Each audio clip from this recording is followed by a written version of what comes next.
안녕하십니까. 수요잡담 시작하겠습니다. 제 책 눈 떠보니 하나님이더라 창세기 1, 2, 3장 해설 읽어가면서 설명하고 있습니다. 오늘은 제 2장을 읽으면서 설명하겠습니다. 2장 제목은 혼돈, 공허, 어둠, 기품, 그리고 땅과 물, 이렇게 되어 있습니다. 성서 창세기 1장 1절과 2절 말씀을 인용했습니다. 한처음에 하나님이 천지를 창조하셨다. 땅이 혼돈하고 공허하며 어둠이 깊음 위에 있고 하나님의 영은 물 위에 움직이고 계셨다. 지난주에 말씀드렸듯이 제가 태초에라고 되어 있는 세번역 성서의 첫 글자를 태초에 대신 한처음에라고 바꿨습니다. 그래서 한처음에 하나님이 천지를 창조하셨다.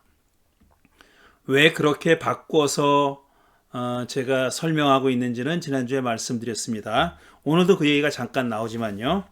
자, 시작하겠습니다. 작은 단락 1번. 정의, 그러니까 저스티스의 문제는 어느 사회에서나 늘 중요한 주제이고 앞으로도 그럴 것입니다. 구약성서도 그렇습니다. 구약성서는 어느 경전 못지않게 정의의 문제에 깊은 관심을 갖고 있습니다. 특히 하나님의 정의, 영어로 theodicé라고 하죠. 하나님의 정의에 대한 관심이 깊고 때로는 이에 대해서 하나님의 정의에 대해서 매우 과격한 표현도 서슴지 않고 있는 책이 바로 성서입니다. 특히 구약 성서입니다. 예컨대 이런 겁니다. 자, 예레미야 12장 1절과 2절입니다. 주님, 제가 주님과 변론할 때마다 언제나 주님이 옳으셨습니다.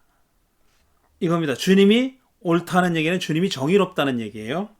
그러므로 주님께 공정성 문제 한 가지를 여쭙겠습니다. 그러니까 언제나 주님이 변론할 때마다 언제나 주님이 옳았는데, 그러니까 주님이 정의로웠는데, 그러니까 예언자 예레미야와 하나님 사이에 일종의 논쟁이죠. 그러니까 토론, 논쟁이 벌어졌을 때 너 늘 하나님이 옳았다 이거예요. 하나님이 늘 정의로웠다, 옳았다. 그러니 이제 주님께 공정성 문제 한 가지를 여쭙겠습니다. 늘 그렇게 옳으신데 이것도 옳습니까? 라는 뜻이죠. 그러니까 어찌하여 악인들이 형통하며 배신자들이 모두 잘되기만 합니까? 주님께서 그들을 나무를 심듯이 심으셨으므로 뿌리를 내리고 자라며 열매도 맺으나 말로만 주님과 가까울 뿐 속으로는 주님과 멀리 떨어져 있습니다. 놀라운 선언 아닙니까? 예레미야 예언자가 한 말입니다. 예언자 예레미야는 대놓고 하나님의 정의, 공정성, 그러니까 히브리 말로 미슈파팀이죠. 정의를 묻습니다. 예레미야는 어찌하여 악인들이 형통하며 배신자들이 잘되게만 합니까? 라고 직격탄을 날리죠. 어째 이런 일이 일어납니까? 어떻게 악인들이 이게 잘 됩니까? 배신자들이 성공합니까? 이렇게 직격탄을 날린 거죠. 그러니까 현실을 얘기하는 거예요. 예레미야가 경험하는 현실에서는 이런 악인들과 배신자들이 형통하더라 이겁니다. 그래서 하나님께 따져 묻는 겁니다. 언제나 야훼가 옳았다면서 말입니다. 언제나 야훼가 옳았다 그랬잖아요. 변론할 때마다 주님이 옳았습니다. 그러면서 어떻게 이렇게 악인들이 형통합니까? 라고 물은 겁니까? 대체 뭐가 옳았다는 걸까? 이런 질문을 하게 돼 있죠. 충격적인 말은 이렇게 배신자들이 잘되고 악인들이 형통하는 거는 예레미야뿐 아니라 우리들도 크고 작게 겪고 있는 일입니다. 우리도 살아가면서 이런 일을 겪죠. 어떻게 착한 사람이 고통을 겪고 악인이 잘되나, 악인이 성공하고 출세하고 만사에 형통하나 하는 질문은 우리들도 가지고 있지 않습니까? 그런데 정말 충격적인 말은 뭐냐면 주님께서 그러니까 악인들과 배신자들을 나무 심듯이 심으셨으므로 그들이 뿌리를 내리고 자라고 열매도 맺는다고 얘기한 겁니다. 그렇게 말한 2절이죠. 주님이 악인들을 나무 심듯이 심었다고 했어요. 그러니까 악인들과 배신자들을 심은 이는 야훼입니다. 왜 악인들이 형통하고 배신자들이 잘 되냐는 예레미야의 질문에 야훼는 5절 이하에서 대답합니다. 제가 읽진 않았는데 5절 이하에서 대답하지만 누가 읽어도 만족스러운 대답은 아닙니다. 야훼는 모든 악한 이웃 백성들을 그들 땅에서 고향 땅에서 쫓아내고 유다 백성을 구하겠다고 약속했죠. 그렇지만 지금 현재 악인들이 형통하고 잘 되고 그러는 건 사실 아니에요. 나중에 그렇게 한다 손 치더라도 지금 악인들이 형통하기 때문에 예레미야를 비롯한 하나님의 백성들은 고초를 겪고 있습니다. 나중에 그게 다 바로 잡아진다고 지금 겪고 있는 고초가 없는 게 되는 건 아니잖아요. 왜 하나님은 시종일관 정의롭지 않느냐 하는 겁니다. 나중에 정의를 회복한다 해도 지금은 정의가 없는 게 사실이죠. 그걸 지금 하소연하는 겁니다. 불평하는 거고요. 예레미야가 이 정도를 악인들과 배신자들에 대한 응분의 조치로 여기지는 않았을 거다. 우리도 마찬가지입니다. 그들이 고향 땅에서 쫓겨난다 한들 그게 그렇게 크게 정의를 회복했다고 말할 수가 있겠습니까? 자, 이사야는 예레미야 얘기했는데 이사야는 여기서 한 걸음 더 나갑니다. 사람들에게 평안을 주는 분도 야훼이고 재앙을 내리는 분도 야훼라고 얘기합니다. 이사야 45장의 말씀 인용합니다. 나는 주다. 나밖에 다른 이가 없다. 나밖에 다른 신은 없다. 딱 이렇게 못을 박습니다.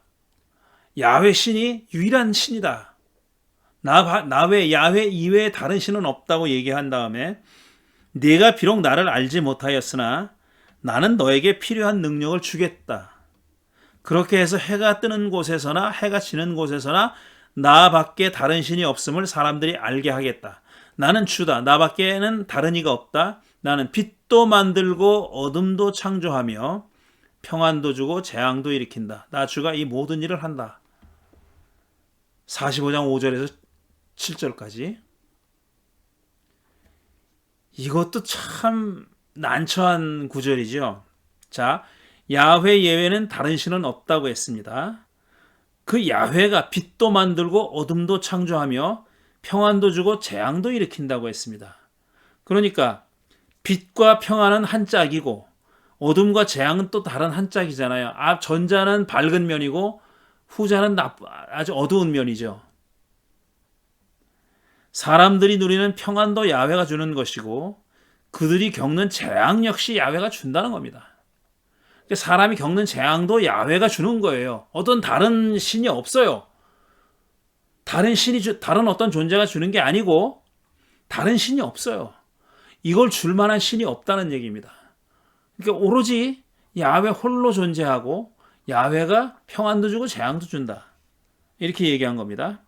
착한 사람이 누리는 평안뿐 아니라 악인이 누리는 평안도 야훼가 준다 이거예요. 모든 평안을 주는 이는 야훼 한 분밖에 없어요. 근데 현실적으로 선한 사람만 평안을 누리느냐? 그렇지 않잖아요. 악인들도 누리잖아요. 또 반대로 악인이 겪는 재앙뿐 아니라 의인이 겪는 재앙 역시 야훼가 준다는 겁니다. 의인이 재앙을 겪고 있다는 것, 의인이 고통을 겪고 있다는 것은 누구나 경험하는 바입니다. 이사야도 예외가 아니고요. 예레미야 얘기했고요. 누구나 다 겪는 거예요. 일상에서 겪는 거예요. 그런데 그걸 주는 이도 야훼라는 겁니다. 선한 사람에게 재앙을 주는 이도 야훼라는 거예요. 그리고 악인에게 복을 내려주는 것도 평안을 주는 이도 야훼라는 거예요. 악인이 지금 성공하고 출세한다 그랬잖아요. 앞에. 그 누가 주는 거냐? 야훼가 준다고 얘기하는 겁니다. 한마디로 하면 세상 모든 일은 야훼가 벌이는 일이라는 겁니다. 평안이든 재앙이든 빛이든 어둠이든 모든 게 야훼에게서 비롯된다니 이론이라고 부를 만하죠. 예레미야와도 통하는 생각이죠. 자, 그런데 우리 주님 예수님은 이들과 다릅니다. 예수님이 하신 말씀은 지금 예레미야와 이사야가 한 얘기와 결이 달라요. 예수와 비교하는 게 뜬금없겠지만 확실한 것은 예수는 이들과 생각이 다르다는 사실입니다. 밀과 가라지 비유에 이 차이가 드러나 있습니다. 인용합니다. 예수께서 또 다른 비유를 들어서 그들에게 말씀하셨다. 하늘나라는 자기 밭에다가 좋은 씨를 뿌리는 사람과 같다. 사람들이 잠자는 동안에 원수가 와서 밀 가운데 가라지를 뿌리고 갔다. 밀과 가라지의 비유입니다. 잘 알려진 유명한. 밀이 줄기가 나서 열매를 맺을 때 가라지도 보였다. 가라지를 뿌리고 갔다는 거예요. 누가? 원수가 뿌리고 갔다는 거예요. 그래서 종들의 주인의 종들이 와서 그에게 말하였다. 주인 어른께서 밭에 좋은 씨를 뿌리지 않으셨습니까? 그런데 가라지가 어디에서 생겼습니까? 이거죠. 악이 어디서 왔냐 이걸 물어보는 거예요. 세상에 악이라는 거, 이블이라는 게 어디서 온 거냐? 불행이라는 게 어디서 왔고 고통이라는 게 어디서 왔냐?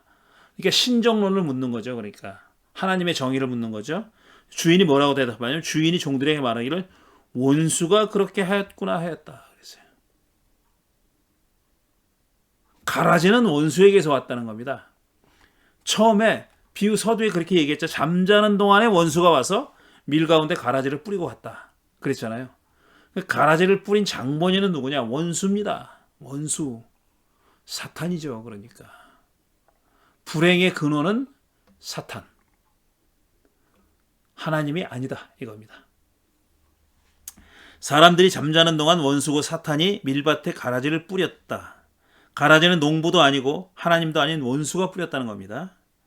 악인들과 배신자들을 나무 심듯이 심으려는 야훼란 예레미야와도 다르고 평안과 재앙이 모두 야훼가 하는 일이고 다른 신은 없다고 말한 이사야와도 다르죠. 확실히 다르죠. 어둠의 근원, 불행의 근원은 누구냐? 원수예요. 원수. 여기는 원수예요. 야훼가 아닙니다. 복과 재앙의 근원이 서로 다르다니 이원론이라고 부름직하죠. 앞에 모든 것이 하나님으로부터 비롯된다고 하는 주장은 이론론이라고 부른다면, 그걸 이론론이라고 부른다면 이 서로 다른 존재에게서 왔다. 행과 불행이 서로 다른 존재에서 왔다고 얘기하는 건 이원론이라고 부를 만하죠.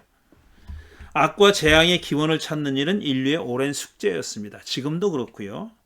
인류는 철학과 종교에서 오랫동안 이 질문에 답을 찾아왔죠. 단순하게 말하면 답은 이원론과 이원론은 아닙니다. 둘의 화합은 불가능해 보입니다. 그렇죠. 모든 것이 한 분에게서 비롯됐다고 보는 거랑 그게 기원이 다르다고 보는 거랑은 둘이 도저히 어울리지 못하죠. 둘이 합칠 수가 없어요. 조화시킬 수가 없어요. 이건 either or예요. 이거 아니면 저거죠. 둘 다는 가능하지 않습니다. 둘의 화합은 불가능해 보이는데 성서에는 두 가지가 모두 들어 있습니다. 지금 읽었잖아요. 두 가지가 모두 다 들어 있어요. 이것 이외에도 이 두 가지 서로 다른 주장을 내세우는 다양한 주장들이 있는데 제가 몇 가지만 추려서 읽은 겁니다. 하나님과 사탄을 동일 존재로 보지 않는 한 둘은 화합시킬 수 없습니다. 그런데 성서에는 두 가지 주장이 다 들어 있어요. 이걸 어떻게 우리가 이해해야 될 것이냐. 자, 창세기 1장 1절 얘기를 하는데 왜 뜬금없이 이런 얘기를 했느냐. 작은 소단락 두 번째부터 그 얘기를 풀어갑니다. 다시 한번 인용했습니다. 한 처음에 하나님이 천지를 창조하셨다. 땅이 혼돈하고 공허하며 어둠이 깊음 위에 있고 하나님의 영은 물 위에 움직이고 계셨다. 창세기 1장 1절과 2절. 베레시트를 한 처음에로 읽으면 절대적인 시간으로서 태초가 아니기 때문에 하나님의 창조행위 이전에는 아무것도 존재하지 않던 때에 창조를 시작한 게 아니게 되죠. 그러니까 in the beginning이 아니라 in a beginning이니까 많은 시작 중에 하나니까 또 다른 시작이 있다는 얘기죠. 그러니까 창조를 창세기 1장에 의하면 창세기 1장 1절에 의하면 창조를 시작한 때가 절대적인 시작이 아니라는 얘기예요. 그렇다면 땅이 혼돈하고 공허하며 어둠이 깊음 위에 있고 하나님의 영은 물 위에 움직이고 계셨다는 2절은 창조 이전의 상태를 묘사하는 것이 되죠. 창조하셨다고 해놓고 그 땅이 혼돈하고 공허하며 이렇게 얘기했으니까 그때 창조했을 때 이런 상태였다. 이렇게 얘기하는 거죠. 창조 이전 상태를 묘사하고 있는 겁니다. 서술하고 있는 겁니다. 혼돈, 공허, 어둠, 기품은 추상 명사니까 그렇다 쳐도 땅과 물은 물질 명사죠. 그러니까 뭔가 물질이 있었다는 거예요. 혼돈, 공허, 어둠, 기품은 추상 명사니까 어떤 개념이라고, 그 형체가 없는 추상 명사고 어떤 개념이라고 친다 하더라도 물과 땅은 물질 명사잖아요. 근데 창조 행위를 시작했을 때 이미 그게 있었다는 거예요. 물과 땅이 있었다는 거예요. 그래서 물을 만들고 땅을 만들었다는 얘기는 안 나와요. 물과 땅은 나뉘죠. 나눠서 묻히 드러나게 하죠. 그러니까 창세기 1장 물과 땅을 만들었다는 얘기가 안 나온다니까요. 이미 있었어요. 그때. 있었다는 얘기예요. 그러니까 in a beginning이라고 읽는 것이 창세기 1장의 취지에 맞는다라고 제가 말씀드리는 겁니다. 물론 기독교 신학은 무로부터의 창조 교리를 든든하게 가지고 있기 때문에 무로부터의 창조가 또 무의미하다는 얘기는 아니지만 적어도 창세기 1장과 1장 1절 2절에 따르면 무로부터 창조가 아닌 거죠. 창세기 1장 1, 2절은 무로부터의 창조를 말하고 있지 않습니다. 이게 정확한 표현이에요. 이것들은 어디서 왔을까? 지금 추상명사는 관두고라도 구상명사인 물과 땅은 어디서 왔을까 하는 겁니다. 하나님 아닌 다른 신들이 창조한 것들일까? 그렇진 않죠. 아니면 하나님이 천지를 창조하기 전에 이것들이 이미 존재하고 있었을까? 이 문법상으로는 가능한 얘기예요. 이게. 왜 전자가 가능하지 않냐면 전자는 다신교적이니 다신교를 다른 신들이 또 있는 거잖아요. 그러니까 그거는 구약성서에서 용납하는 그런 사상이 아닙니다. 야훼 이외에는 다른 신이 없어요. 또 있다 하더라도 무의미해요. 이스라엘 사람들한테 무의미해요. 그런 무의미한 신이 창조주와 비견되는 행위를 했을 리가 없어요. 그럴 만한 존재가 아니에요. 신들이 여럿 있지만 이스라엘 사람들은 하나님만 믿기로 했잖아요. 그 얘기는 실질적으로 유일신론이라는 겁니다. 실질적으로 유일신론이래요. 신이 존재하지만 다른 신들이 존재하지만 그건 다 허접한 존재들이고 우리는 야훼 신만 믿는다 이거잖아요. 그러니까 다른 신들이 하나님이 야훼 신이 천지를 창조하기 전에 뭘 만들었다? 이거는 용납할 수 없는 사상입니다. 그러니까 선택할 수 있는 건 뭐냐?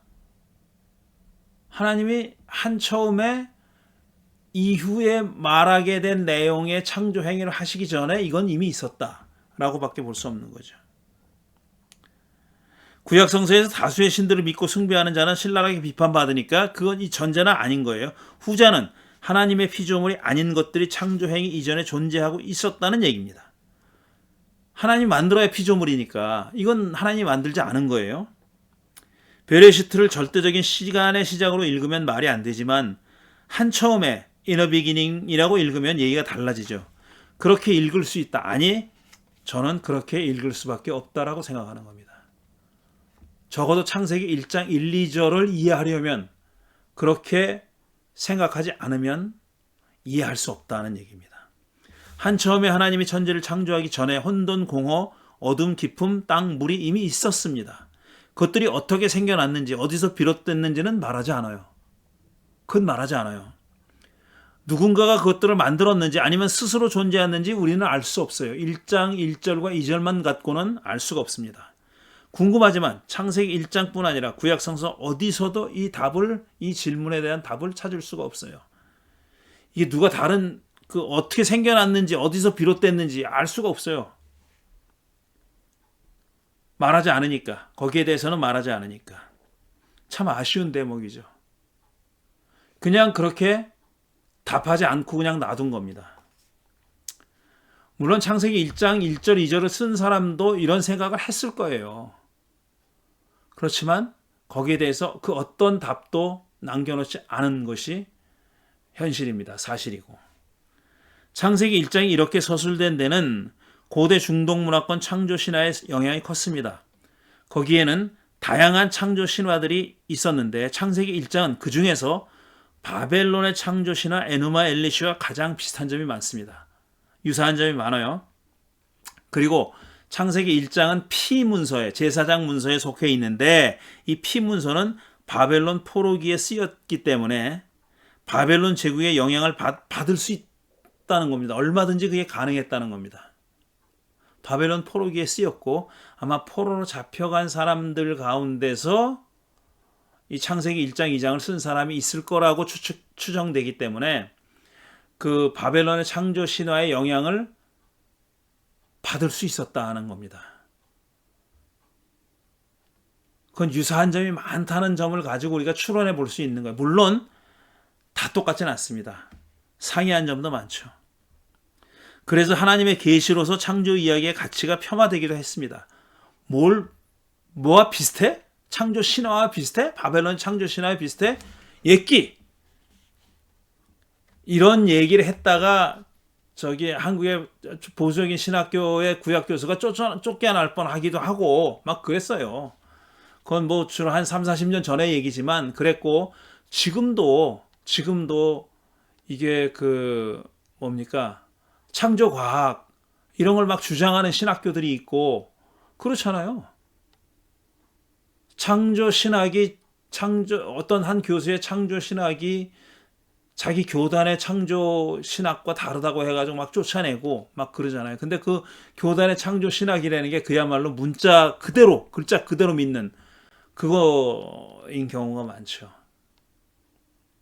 아직도 19세기를 살고 있는 그런 한국 교계의 일부는 아직도 19세기를 살고 있다고 해도 과언이 아닙니다.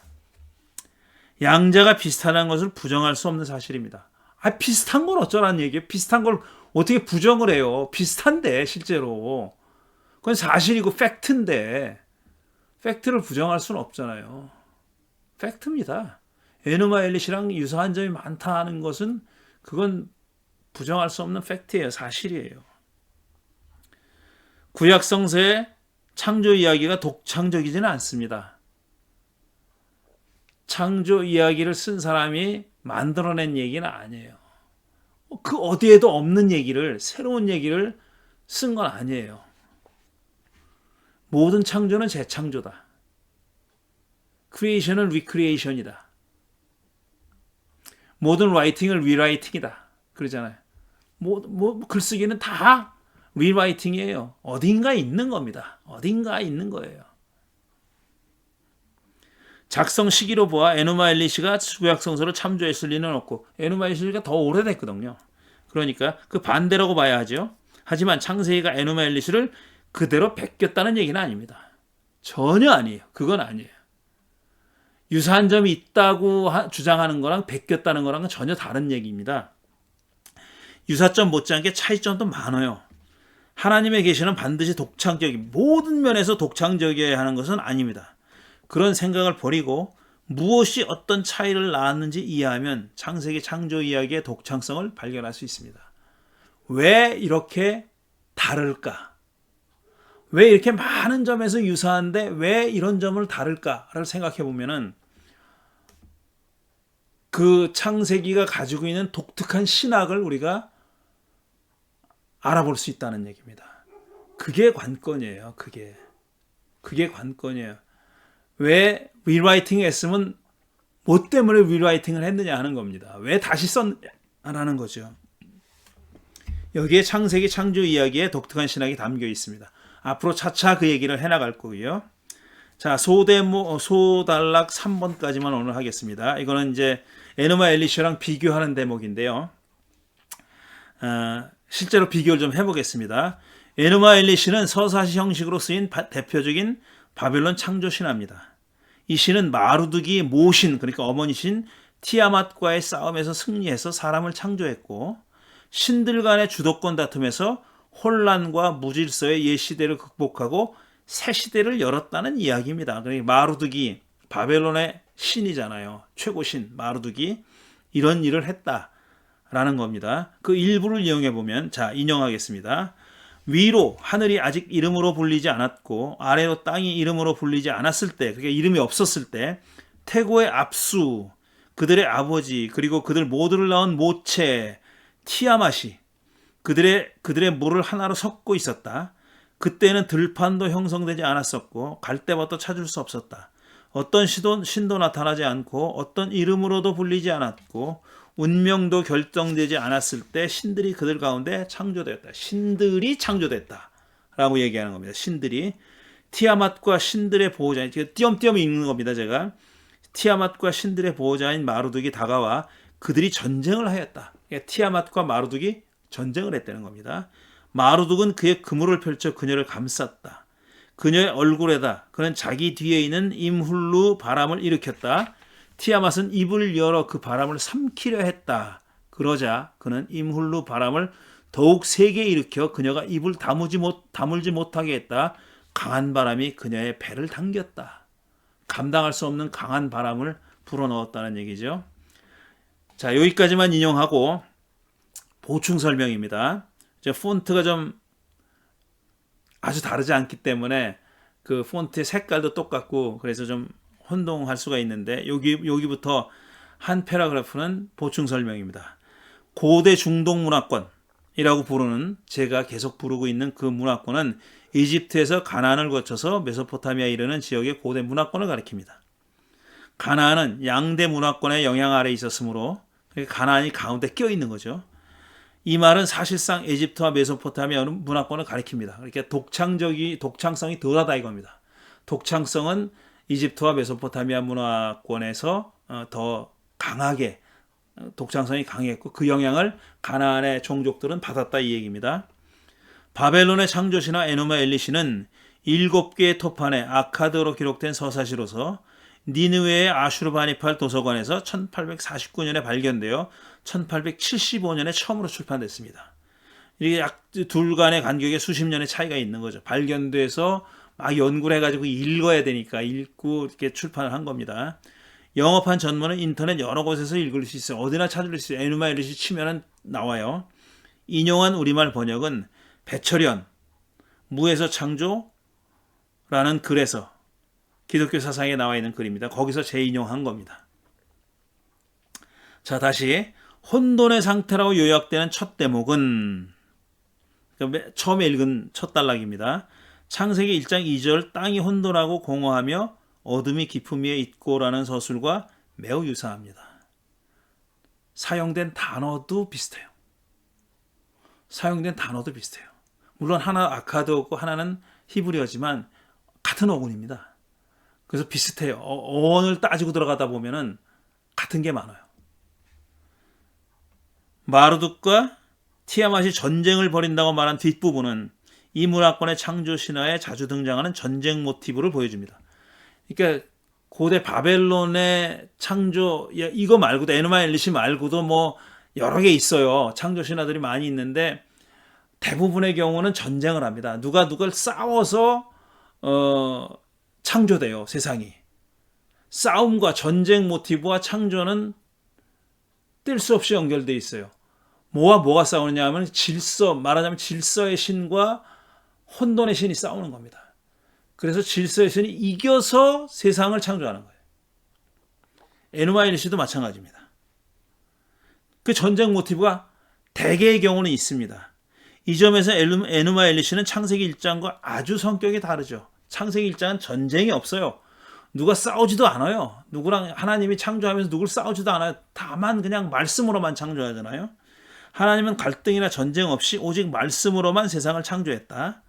구약성서에는 전쟁 모티브를 포함하는 창조 얘기도 있습니다. 그럼 구약성서에 전쟁 모티브를 포함하는 창조 얘기 없느냐? 아니에요. 있어요. 다만 창세기 1장에는 그런 모티브가 등장하지 않는다는 얘기입니다. 제가 몇 군데를 인용했는데 처음에 인용한 게 시편 74편 보면은 이렇게 돼 있어요. 하나님은 옛적부터 나의 왕이시며 이 땅에서 구원을 이루시는 분이십니다.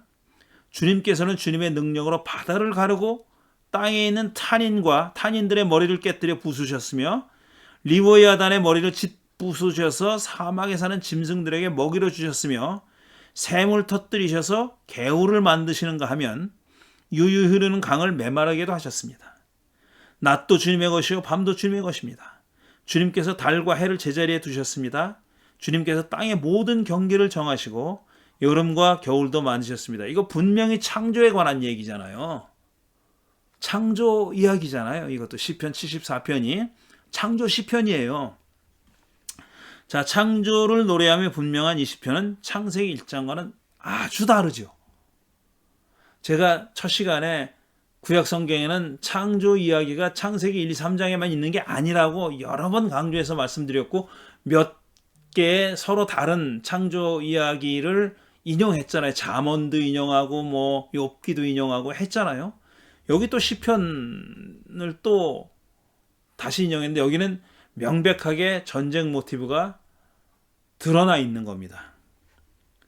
탄인과 리워야단은 창조의 신과 싸운 신화적 동물로서 혼돈과 무질서를 상징하는 짐승입니다.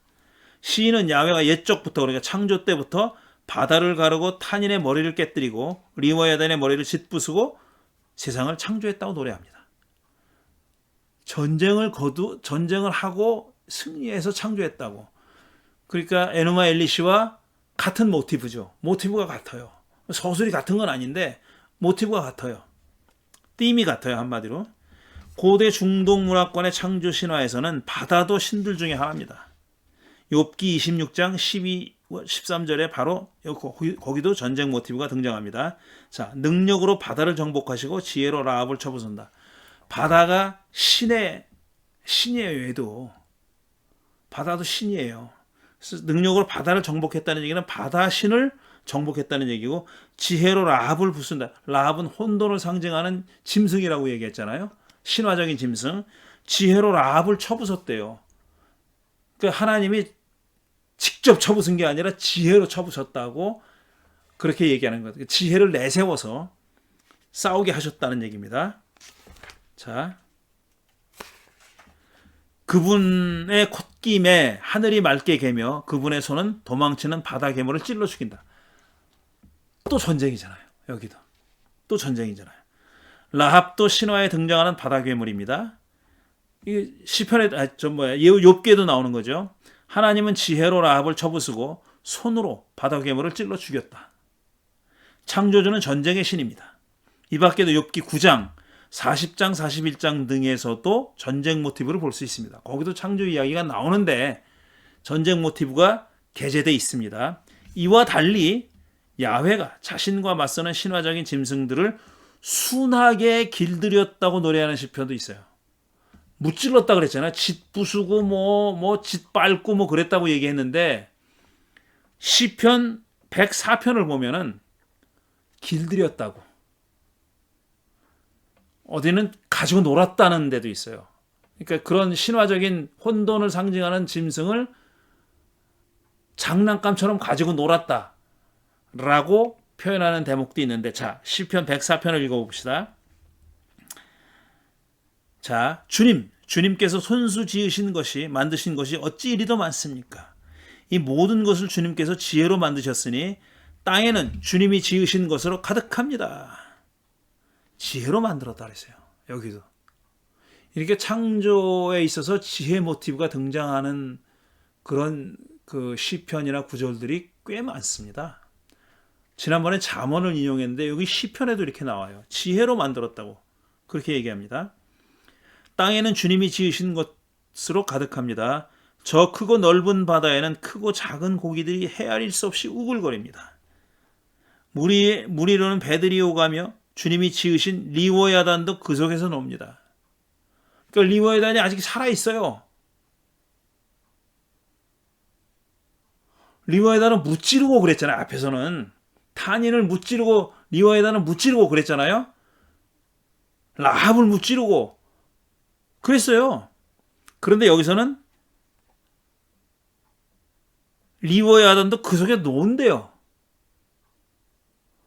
그러니까 수많은 물고기 중에 하나예요. 이 모든 피조물이 주님만 바라보며 때를 따라서 먹이 주시기를 기다립니다. 주님이 기르는 양육하는 짐승들, 물고기들 중에 하나예요. 피조물들이란 얘기예요.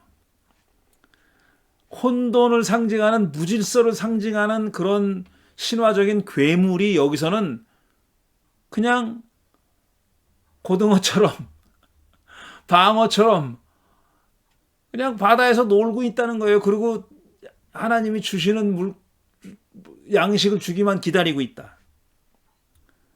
먹이를 주시기를 기다립니다.